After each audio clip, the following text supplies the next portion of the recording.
예배를 준비하시는 마음으로 함께 찬양하겠습니다. 찬송가 384장입니다.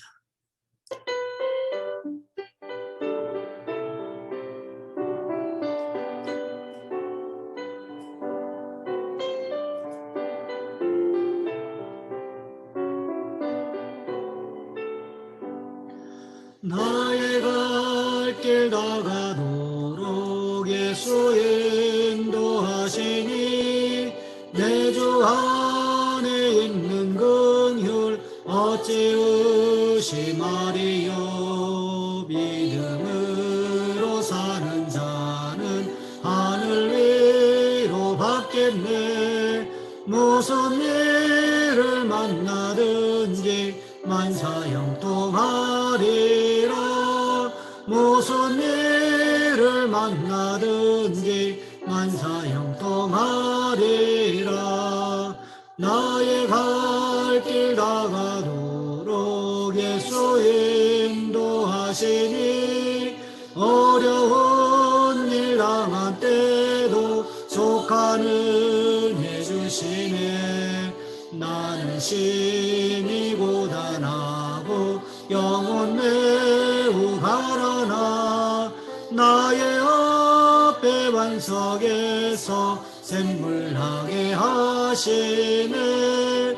나의 앞에 반석에서 샘물나게 하시네.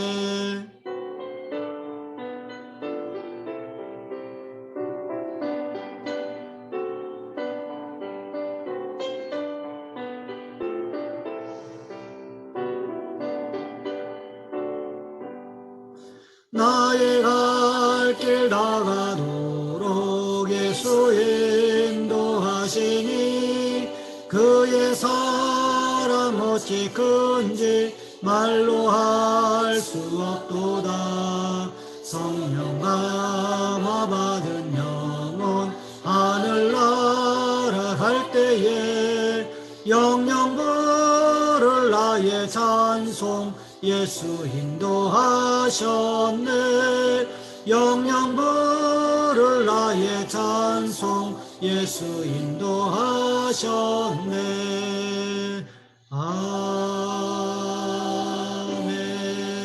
아멘. 다 함께 사도신경 하심으로 우리의 신앙을 하나님 앞에 고백합니다. 나는 전능하신 아버지 하나님 천지의 창조주를 믿습니다. 나는 그의 유일하신 아들 우리 주 예수 그리스도를 믿습니다. 그는 성령으로 잉태되어 동정녀 마리아에게서 나시고 본디오 빌라도에게 고난을 받아 십자가에 못 박혀 죽으시고 장사된 지 사흘 만에 죽은 자 가운데서 다시 살아나셨으며 하늘에 오르시어 전능하신 아버지 하나님 우편에 앉아 계시다가 거기로부터 살아있는 자와 죽은 자를 심판하러 오십니다. 나는 성령을 믿으며 거룩한 공교회와 성도의 교제와 죄를 용서받는 것과 몸의 부활과 영생을 믿습니다. 아멘. 오늘 말씀 갈라디아서 2장에서 보겠습니다. 갈라디아서 2장 11절로 16절까지 말씀입니다. 제가 가진 성경은 신약 성경 303쪽에 있습니다. 제가 봉독해 드립니다. 게바가 안디옥에 이르렀을 때에 책망받을 일이 있기로 내가 그를 대면하여 책망하였노라. 야고보에게서 온 어떤 이들이 이르기 전에 게바가 이방인과 함께 먹다가 그들이 오매 그가 할례자들을 두려워하여 떠나 물러가매 남은 유대인들도 그와 같이 외식하므로 바나바도 그들의 외식에 유혹되었느니라. 그러므로 나는 그들이 복음의 진리를 따라 바르게 행하지 아니함을 보고 모든 자 앞에서 게바에게 이르되 내가 유대인으로서 이방인을 따르고 유대인답게 살지 아니하면서 어찌하여 억지로 이방인을 유대인답게 살게 하려느냐 하였노라.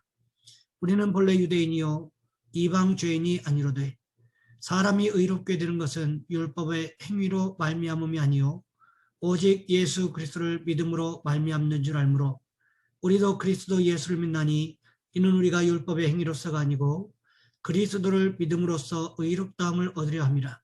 율법의 행위로서는 의롭다함을 얻을 육체가 없느니라. 아멘.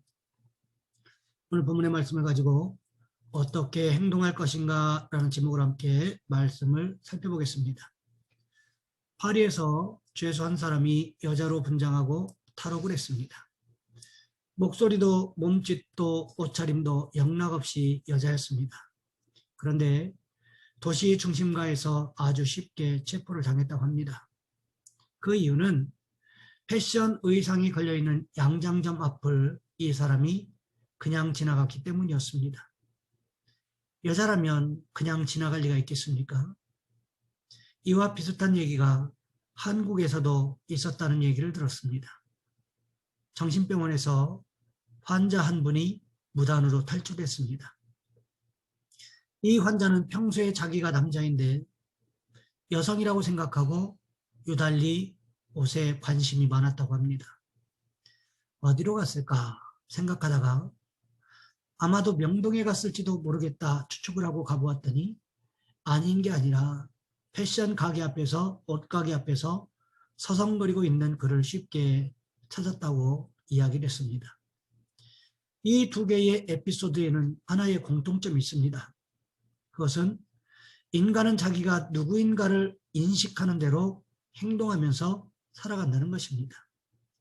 죄수는 여장하기는 했지만 자기가 여성이라는 인식이 없었기 때문에 결국 남성처럼 행동하고 만 것입니다. 반대로 정신병원의 환자는 자기가 남성이었음에도 불구하고 자기가 여성이라는 여성 인식을 가지고 있었기 때문에 여성처럼 행동한 것입니다. 그만큼 내가 누구로 나 자신을 인식하느냐에 하는 이 자기 정체 인식은 내가 어떤 행동을 하느냐, 내가 어떤 태도를 갖고 삶을 사느냐에 매우 중요한 영향을 끼친다는 것입니다. 이것을 우리는 자기 정체감 혹은 자기 정체 인식이라고 이야기합니다. 오늘 본문에도 보시면 바로 이와 비슷한 상황을 우리에게 가르쳐주고 있습니다. 그렇다면 우리는 그리스도인으로서 어떻게 행동하고 살아야 되는 것일까요? 첫 번째로 두려움으로 행동해서는 안 된다는 것입니다. 오늘 본문에 보시면 바울이 베드로를 책망한 사건에 대하여 먼저 말하고 있는 것을 볼 수가 있습니다. 왜 바울이 베드로를 책망하고 있습니까? 오늘 본문 12절 말씀을 보시면 이렇게 기록하고 있습니다. 야고보에게서 온 어떤 이들이 이르기 전에 게바가 이방인과 함께 먹다가 그들이 오매 할례자들을 두려워하여 떠나 물러가매. 이 말씀을 가만히 생각해 보시기 바랍니다. 베드로가 이방인과 함께 식사하는 일이 없었습니까? 그렇지 않습니다. 사도행전 10장에 보시면 이방인 백부장 고넬료에 대한 말씀이 기록되어 있습니다. 그 당시만 해도 이방인들이 구원받는 것, 성령 받는 것은 생각하지도 못한 일이었습니다. 하나님께서 베드로에게 미리 환상을 보여주셨습니다. 구약 성경에서 먹지 말라고 한 더러운 짐승들이 우글거리는 큰 보자기를 보았고 곧이어 하나님께서 잡아먹으라고 말씀하시는 음성을 들려주셨습니다. 하지만 베드로가 어떻게 합니까? 자신은 부정한 음식을 먹은 일이 없다고 대답하면서 거부합니다. 그럼에도 불구하고 결국 하나님께서 깨끗하다고 한 것을 더럽다고 하지 말라는 말씀을 하시면서 고넬료의 집으로 베드로를 보내셨습니다. 고넬료의 집에 도착해서 말씀을 가르칠 때 성령이 말씀 듣는 모든 사람에게 내려오셨다는 거지요. 그래서 하나님께서 이방인들에게도 성령을 부어주시는 것에 놀랐다는 것입니다. 그리고는 무슨 일이 있었습니까? 베드로가 이방인들과 함께 먹고 마셨다는 것입니다. 이 일로 인하여 베드로는 유대에 있는 할례자들에게 비난을 받았습니다. 사도행전 11장 2절과 3절 말씀해 보시면 이렇게 기록하고 있습니다. 베드로가 예루살렘에 올라갔을 때에 할례자들이 비난하여 이르되 내가 무할례자의 집에 들어가 함께 먹었다 하니 베드로가 무할례자의 집에 들어가 식사한 것을 두고 비난한 일이 있었다는 거지요. 이때 베드로가 어떻게 합니까? 그 비난에 대해서는 그 비난에 대해서 설명하는 것을 볼 수가 있습니다. 그러므로 인해서 비난의 문제를 해결했다는 거지요. 그리스도 안에서 아무것도 부정하지 않다는 것을 하나님께서 알려주셨기 때문에 이방인들과 식사하는 것에 대해서 전혀 거리낌이 없었다는 것입니다. 그런데 오늘 본문에 보시기 바랍니다. 베드로가 안디옥에서 어떻게 했습니까? 이방인과 함께 식사하다가 할례자들이 오는 것을 보고서는 베드로가 일어나서 그 식사 자리에서 떠나버렸다는 것입니다. 유대인들의 식사하는 것은 단순하게 먹는 것에 그치는 것이 아니라 종교적인 의미가 있습니다. 즉 함께 식사한다는 말은 너와 나는 같은 하나님의 백성이다라는 것을 의미하는 것입니다. 그렇기 때문에 같은 하나님의 백성이 아닌 사람들, 즉 할례를 받지 않거나 율법을 알지 못하는 이방인들과 함께 식사할 수가 없다는 것입니다. 이것이 유대인의 음식법입니다. 그러니까 함께 식사한다고 하는 것은 상대방이 하나님의 백성이라고 하는 전제, 즉 할례를 받고 율법을 지켜야 된다는 전제가 있어야만 가능하다는 거지요. 유대인들은 예수 그리스도를 믿어도 할례를 받아야만 구원받는다라고 주장하기도 했습니다. 이런 의미를 누가 알고 있었습니까? 베드로는 알고 있었다라는 거예요. 이렇게 식사하는 것을 듣겠다가는 할례자들에게 한 소리 듣겠다. 이런 생각이 들었다는 것입니다. 이런 생각이 드니까 어떤 반응이 나타났습니까? 베드로의 마음 가운데 두려움이 생겼다는 것입니다. 왜 그랬을까요? 예루살렘에서의 자기 지위가 흔들릴까 하는 두려움 때문에 그러했다는 것입니다. 두려움이 있으면 말씀대로 신앙생활한다고 하는 것은 사실상 불가능합니다. 왜 그럴까요? 사람을 두려워하면 하나님의 말씀이 보이지 않기 때문에 그렇다는 거지요. 오늘 본문에도 보시기 바랍니다. 베드로가 할례자를 두려워하는 순간 고넬료를 통하여 일하셨던 하나님의 말씀이 보이지 않았다는 것입니다. 그러니 여러분, 우리도 어떻게 해야 될까요? 신앙생활할 때 두려움이 아닌 기쁨으로 하실 수 있는 축복이 있으시기를 주님의 이름으로 부탁을 드립니다. 두 번째로 복음의 진리를 따라 행동해야 된다는 것입니다. 베드로가 예루살렘에서 야고보가 보낸 할례받은 사람들이 온다는 소식을 들었을 때 이방인과 함께 식사하다가 갑자기 식사를 중단하고는 피신해버렸습니다. 이 베드로의 모습을 본 이방인들이 얼마나 당황했겠습니까? 예루살렘에서 할례자들이 온다는 소식을 듣고는 마치 식사하지 않은 것처럼 도망가 버린 것은 가히 충격적이었을 것입니다. 그런데 또 문제가 있습니다. 베드로가 함께 식사하던 자리에 누가 있었습니까? 다른 유대인들과 바나바가 함께 있었다라는 거지요. 베드로가 식사하다가 재빠르게 피신하는 모습을 보면서 바나바가 무슨 생각이 들었을까요? 다른 유대인들은 어떤 생각이 들었을까요? 오늘 본문 13절 말씀해 보시면 이렇게 기록하고 있습니다. 남은 유대인들도 그와 같이 외식함으로 바나바도 그들의 외식에 유혹되었느니라. 여기서 외식하다라는 말은 기만적으로 행동했다는 것을 뜻하는 단어입니다. 그렇다면 베드로가 할례받지 아니한 이방인들과 식사하다가 어떻게 했다는 것입니까?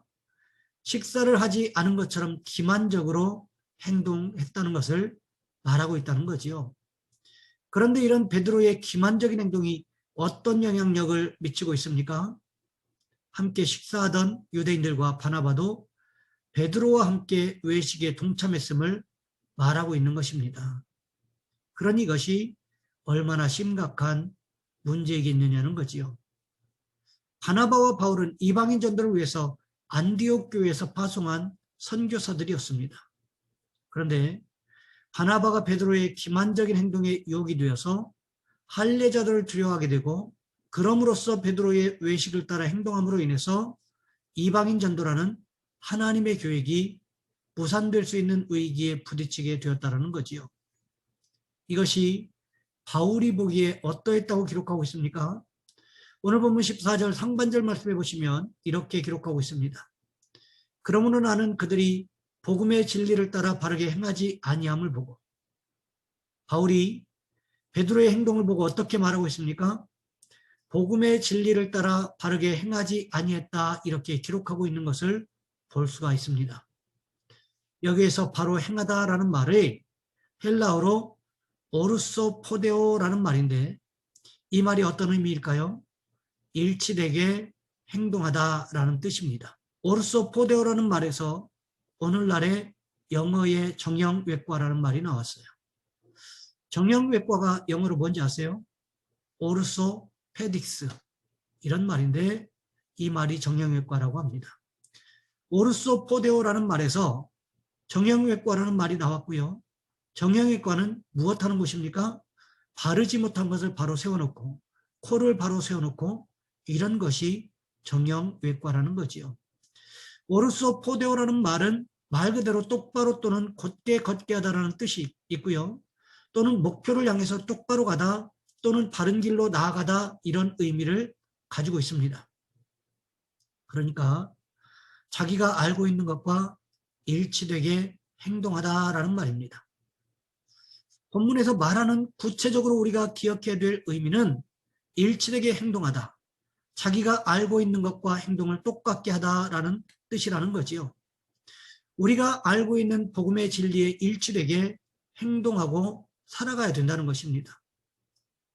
바울이 결국 베드로에게 하고 싶었던 말은 복음의 진리를 향하여 일치되게 행동해야 한다라는 것을 말하고 싶었다는 거지요. 여러분, 우리는 어떻습니까? 우리가 배웠고 알고 있는 복음의 진리에 맞게 하나님의 말씀에 일치되게 행동하면서 살아가고 계십니까? 그리스도인이라면 그렇게 살아가야 된다는 것입니다. 하지만 베드로는 어떠했습니까? 베드로는 야고보에게서 온 할례자들을 피하여 복음의 진리와는 상관없는 행동을 했다는 것입니다. 바울이 바로 이것을 지적하고 있다는 것입니다. 그러니 여러분, 우리도 어떻게 할까요? 예수 그리스도의 진리에 합당하게 살아가야 한다는 거지요. 이 복음의 진리가 우리의 삶의 현장에서 우리에게 주는 영향력을 인정해야 한다는 것입니다. 바라기는 우리도 오늘 본문의 사도 바울처럼 복음의 진리를 따라서 행동하는 모습이 있으시기를 주님의 이름으로 부탁을 드립니다. 마지막 세 번째로 그리스도를 믿음으로 행동해야 한다는 것입니다. 바울은 베드로의 외식적인 행동에 대해서 강하게 책망했습니다. 그러면서 복음의 진리를 따라 바르게 행해야 할 것을 말하고 있습니다. 그리고 또 무엇을 말하고 있습니까? 오늘 본문 14절 말씀해 보시면 이렇게 기록하고 있습니다. 그러므로 나는 그들이 복음의 진리를 따라 바르게 행하지 아니함을 보고 모든 자 앞에서 게바에게 이르되 내가 유대인으로서 이방인을 따르고 유대인답게 살지 아니하면서 어찌하여 억지로 이방인을 유대인답게 살게 하려느냐 하였노라. 바울이 베드로의 행동에 대해서 아주 직설적으로 지적하고 있는 것을 볼 수가 있습니다. 오늘 본문의 말씀과 대조되는 말씀이 있습니다. 베드로와 바울이 어떤 면에서 다른지 한번 살펴보시는 것도 좋을 것 같습니다. 고린도전서 9장 18절부터 23절까지 말씀해 보시면 이렇게 기록하고 있습니다. 그런즉 내 상이 무엇이냐? 내가 복음을 전할 때에 값없이 전하고 복음으로 말미암아 내게 있는 권리를 다 쓰지 아니하는 이것이로다. 내가 모든 사람에게 자유로우나 스스로 모든 사람에게 종이 된 것은 더 많은 사람을 얻고자 함이라. 유대인들에게 내가 유대인과 같이 된 것은 유대인들을 얻고자 함이요 율법 아래에 있는 자들에게는 내가 율법 아래에 있지 아니하나 율법 아래에 있는 자 같이 된 것은 율법 아래에 있는 자들을 얻고자 함이라. 율법 없는 자에게는 내가 하나님께는 율법이 없는 자가 아니요 도리어 그리스도의 율법 아래에 있는 자이나 율법 없는 자와 같이 된 것은 율법 없는 자들을 얻고자 함이라. 약한 자들에게 내가 약한 자와 같이 된 것은 약한 자들을 얻고자 하며 내가 여러 사람에게 여러 모습이 된 것은 아무쪼록 몇 사람이라도 구원하고자 함이니 내가 복음을 위하여 모든 것을 행함은 복음에 참여하고자 함이라.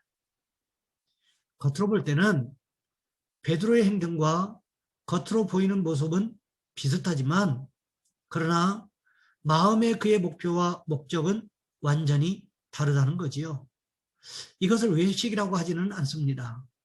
율법이 없지만 율법이 있는 자처럼 행동한 목적이 뭐냐면 율법주의자들을 얻고자 함이에요. 모든 사람을 얻고자 함이라 이렇게 이야기하고 있습니다. 유대인들에게는 유대인처럼 행동했다고 그러는 거지요. 이방인들에게 이방인처럼 행동했다고 기록합니다.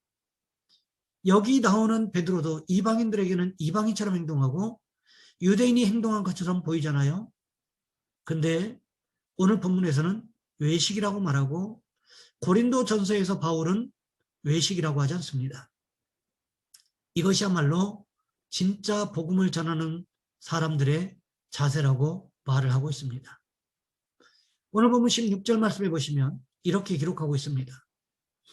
사람이 의롭게 되는 것은 율법의 행위로 말미암음이 아니요 오직 예수 그리스도를 믿음으로 말미암는 줄 알므로 우리도 그리스도 예수를 믿나니 이는 우리가 율법의 행위로서가 아니고 그리스도를 믿음으로써 의롭다함을 얻으려 함이라.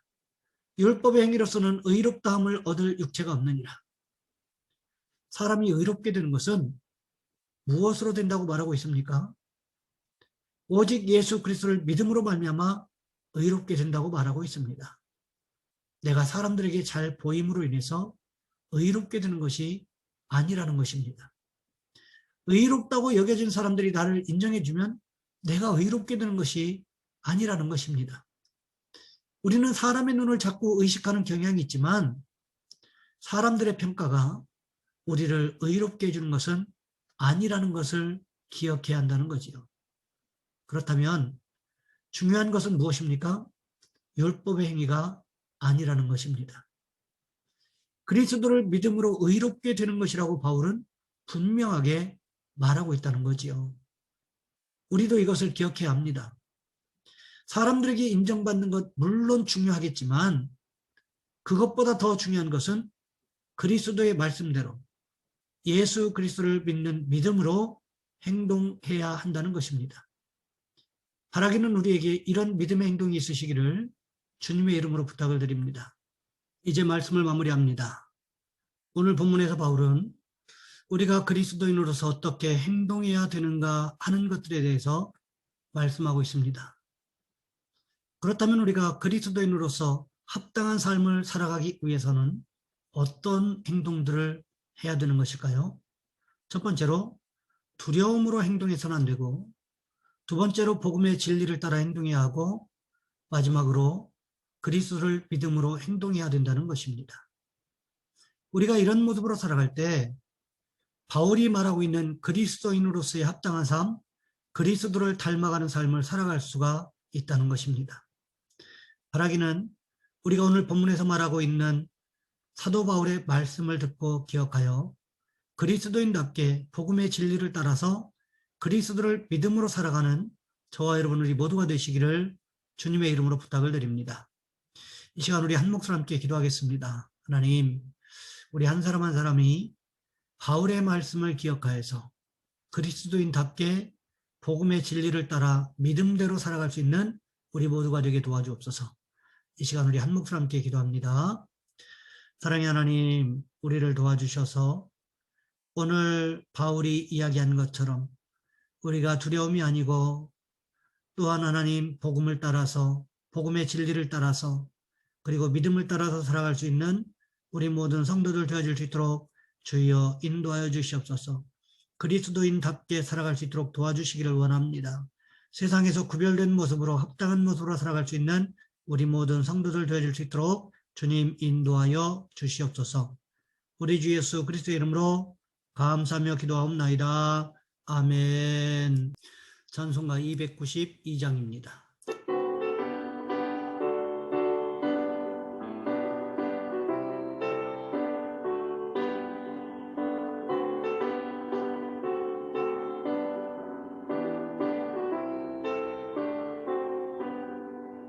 수 없이 살 수 없네 죄인의 구주여 그 귀한 무배 피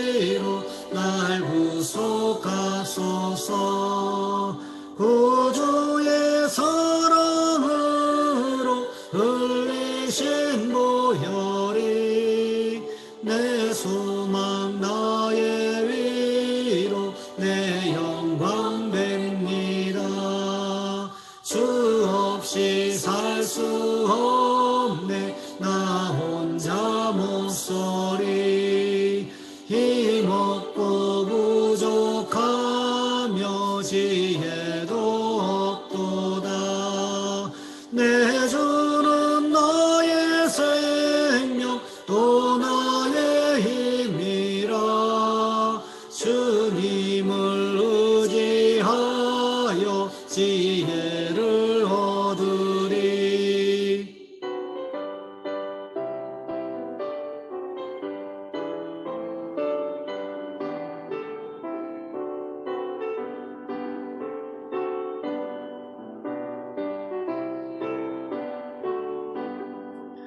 주 없이 살 수 없네 내 주는 하신다. 내 영의 기쁜 간구 마음의 소원을 주밖에 나의 마음이 알아주리요. 제 마음 위로하사 평온케 하시네. 주 없이 살 수 없네 세월이 흐르고. 이 기쁜 고독 속에 내 생명 끝나도 사나운 풍랑일 때 날 지켜주시니. 내 곁에 계신 주님 늘 힘이 됩니다.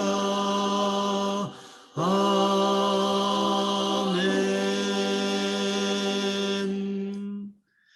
교회 소식은 주보를 참고해 주시고요. 기도하고 예배 마치겠습니다. 이제는 우리 주 예수 그리스도의 은혜와 하나님 아버지의 극진하신 사랑하심과 성령님의 교통하심이 여러 날마다 하나님의 말씀에 합당하게 살아가기를 원하는 우리 모든 성도들 위해 이제로부터 영원토록 함께 하시옵기를 간절히 축원하옵나이다. 아멘.